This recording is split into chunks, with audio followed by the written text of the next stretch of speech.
ಓಹ್ ಬಂದ್ರಾ, ಬನ್ನಿ ಬನ್ನಿ. ಸಿನಿಮಾಗಳು ರಿಲೀಸ್ಗೂ ಮುಂಚೆ ಕ್ರಿಯೇಟ್ ಮಾಡಿದ ಎಕ್ಸ್ಪೆಕ್ಟೇಷನ್ಸನ್ನು ರಿಲೀಸ್ನ ನಂತರ ಕಾಪಾಡಿಕೊಳ್ಳೋದು ರೇರ್. ಆ್ಯಂಡ್ ಈ ಸಿನಿಮಾ ಕೂಡ ಅದನ್ನೇ ಮಾಡ್ತು ಗುರು.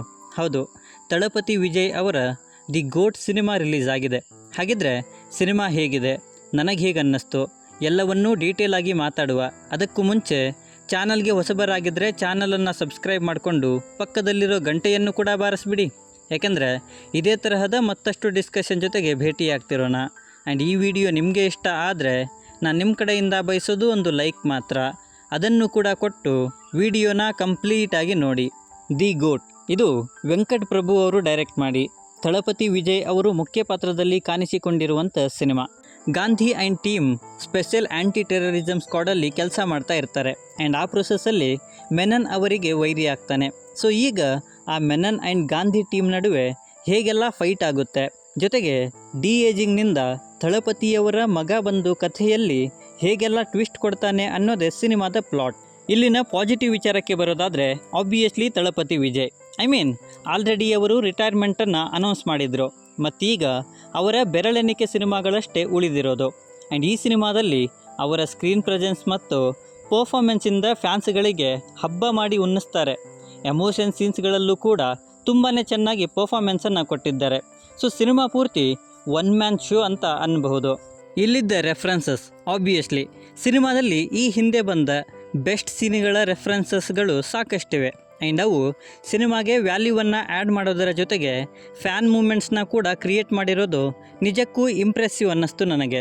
ಡಿ ಏಜಿಂಗ್ ಪಾರ್ಟ್ ಇದನ್ನು ಯಾಕೆ ಮೆನ್ಷನ್ ಮಾಡ್ತಾ ಇದ್ದೀನಿ ಅಂದರೆ ಈಗೀಗ ಸಿನಿಮಾಗಳು ಟೆಕ್ನಾಲಜಿಯನ್ನು ಯೂಸ್ ಮಾಡ್ಕೊಳ್ತಾ ಇವೆ. ಆ್ಯಂಡ್ ಆ ವಿಚಾರದಲ್ಲಿ ಡಿ ಏಜಿಂಗ್ ವರ್ಕ್ ಇಲ್ಲಿ ಚೆನ್ನಾಗಿತ್ತು. ತಳಪತಿ ವಿಜಯ್ ಅವರ ಮಗನ ಕ್ಯಾರೆಕ್ಟರ್ನ ಕ್ರಿಯೇಟ್ ಮಾಡಿ ಪ್ರೆಸೆಂಟ್ ಮಾಡಿರೋದು ತುಂಬಾ ಚೆನ್ನಾಗಿತ್ತು. ಇಲ್ಲಿದ್ದ ಕಾಮಿಡಿ ಕೆಲವು ಕಡೆ ಅದು ಸ್ವಲ್ಪ ಡಿಸ್ಟರ್ಬ್ ಅನಿಸಿದ್ರೂ ಕೂಡ ಇಲ್ಲಿನ comedy ನಗುನ ತರಿಸುತ್ತೆ.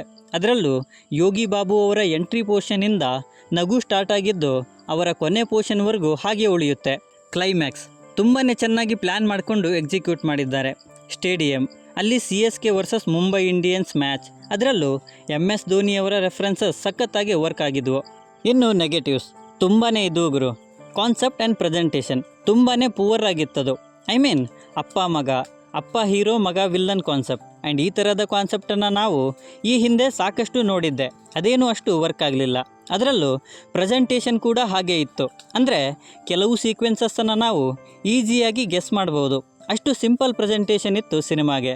Background score and songs literally ಗುರು, ಸ್ಟಾರ್ಟಿಂದ ಹಿಡಿದು ಎಂಡ್ವರೆಗೂ ಯುವನ್ ಅವರ ಮ್ಯೂಸಿಕ್ ಅಂತೂ ತುಂಬಾ ಡಿಸಪಾಯಿಂಟ್ ಮಾಡ್ತು. ಎಮೋಷ್ನಲ್ ಸೀನ್ಸಲ್ಲಿ ಫೀಲ್ ಆಗಲ್ಲ, ಆ್ಯಕ್ಷನ್ ಸೀಕ್ವೆನ್ಸಸ್ಸಲ್ಲಿ ಹೈಪ್ ಇಲ್ಲ, ಅಷ್ಟು ಪುವರ್ BGM ಇತ್ತು ಈ ಸಿನಿಮಾಗೆ.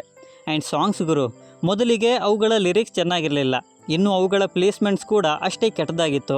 ಯಾವುದೋ ಇಂಟ್ರೆಸ್ಟಿಂಗ್ ಸೀನ್ ಹೋಗ್ತಾ ಇರುತ್ತೆ, ಅದರ ಮಧ್ಯದಲ್ಲೇ ಸಾಂಗ್ಸನ್ನು ತುರುಕಿದ್ದಾರೆ, ಅದಂತೂ ತುಂಬಾ ಇರಿಟೇಟ್ ಮಾಡ್ತು. ಸಿನಿಮಾಟೋಗ್ರಫಿ ಆ್ಯಂಡ್ ಕಲರಿಂಗ್ ಕೂಡ ಹಾಗೆ ಇತ್ತು, ಆದರೆ ಬಜೆಟ್ಗೆ ತಕ್ಕ ಹಾಗೆ ಇರಲಿಲ್ಲ. ಈವನ್ ಆ್ಯಕ್ಷನ್ ಸೀಕ್ವೆನ್ಸಸ್ ಕೂಡ ರುಟೀನ್ ಆಗಿದ್ವು, ಅವು ಹೊಸದೇನನ್ನು ಅಥವಾ ಡಿಫ್ರೆಂಟ್ ಫೀಲ್ ಅನ್ನೋದನ್ನೇ ಕೊಡಲಿಲ್ಲ. ಅದರಲ್ಲೂ ಆ ದರಿದ್ರ ಬ್ಯಾಕ್ಗ್ರೌಂಡ್ ಮ್ಯೂಸಿಕ್ಕಿಂದ ಅವು ಇನ್ನೂ ಕೆಟ್ಟದಾಗ ಕಾಣ್ತಾ ಇದ್ವು. ಸೊ ಓವರಾಲ್ ಆಗಿ ಇದು ಬಿಲೋ ಆ್ಯಾವ್ರೇಜ್ ಸಿನಿಮಾ ಗುರು. ತಳಪತಿ ವಿಜಯ್ ಅವರ performance and D ageing work ಚೆನ್ನಾಗಿತ್ತು.